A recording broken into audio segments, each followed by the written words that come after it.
I want you to just close your eyes. If you're at your office streaming us with your Alexa, or you're on your, you're at on the treadmill or whatever, don't quite close your eyes, but take a break and close your eyes a little bit. Now, what I want you to do is I want you to envision. Thank you, Chris Lee's closing his eyes. I'm with you. I'm with you okay. 100%. All right. I want you to kind of ground yourself. Take your feet and kind of pretend that your feet are leaking into the earth a little bit, okay? And you're grounding yourself, and now I want you to picture your seat somewhere within PNC Arena with the ice surface below it, okay? With the ice surface below you, and people now are starting to appear all around you, one by one, and you've grounded yourself, and your eyes are closed, and now you're inside PNC Arena, and all of a sudden you start feeling the pulsing beat of Rock You Like a Hurricane. Da-da-da, da-da, da-da-da, da-da, da-da-da. And it's building, and it's building, and it's building, and you hear Wade go, "Here come your Carolina." There we are. "Here come your Carolina Hurricanes." Keep those eyes closed, everybody. And you see the skaters hit the ice one by one, by one, by one. And now everyone's on the ice except for Jordan Staal. How does that make you feel? Open your eyes. How does that make you feel? Are you okay with that? Are you not okay with that? No, God! I think for me, initially, the thought of that is something that legit does rock me like a hurricane, right? Like that's something that's because the Staal family have been such an integral part to the Carolina Hurricanes for almost 20 years now, maybe over 20 years. You know what I'm saying? You want to make sure that a Staal is there. It just kind of makes us feel better. But if it comes to an end, you can't say that it maybe is not time, you know? So we're leading into a report out of TSN, the penultimate Canadian hockey leader when it comes to reporting, and it comes from TSN hockey insider Darren Dreger, who says that as Jordan Staal, the captain, our captain, says he wants to stay with the Hurricanes. He said it in the post-media scrum, saying he wants to be here, but however, apparently the contract talks have hit a standstill or a standstall. They are at an impasse where there is no extension, and at least according to Dreger, Staal's given them plenty of options and trying to be flexible, but apparently the front office of the Hurricanes, and again, I mean, we could get them on and ask them this question, and we know Tom Dundon would like to get something done, but Staal is scheduled to be an unrestricted free agent in 8 days if they don't get something done.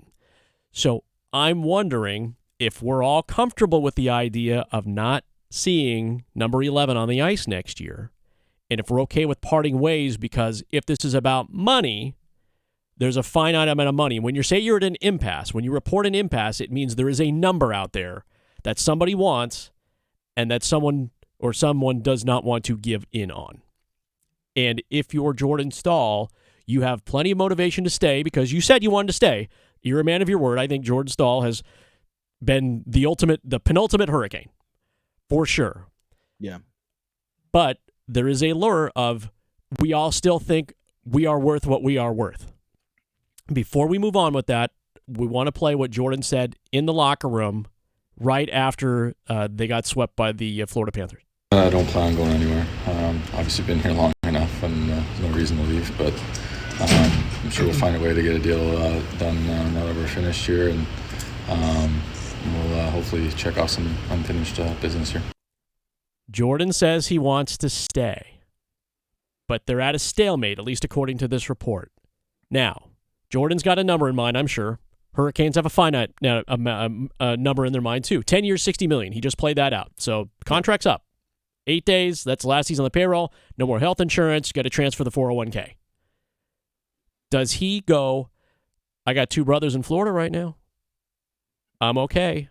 If you're okay. And we give him the Peyton Manning goodbye. Thank you, Jordan. Newspaper articles, television ads, and hey, we love you. Glad you were here. Sorry we couldn't make the money work. You don't want to see this happen, just mainly because of what he's meant to the organization, especially once Rod Brind'Amour took over as head coach and, being the captain, helping the team kind of buy into what Rod Brind'Amour wanted to bring here, the system that he wanted to bring, and he's the guy for it. As you said, he just finished a 10-year, $60 million contract. Not sure. We don't know what he exactly is looking for per year, but maybe the Canes can't afford another $6 million a year for you, or whatever length of time. Maybe it's a length of the contract. Maybe that's something that he wants that the Hurricanes aren't into. But one of the main things, and I hate saying this, I really hate saying this, but just say it. Just say it. The Canes want to get better as far as goal scorers. And, as good as Jordan Staal is, he is not that.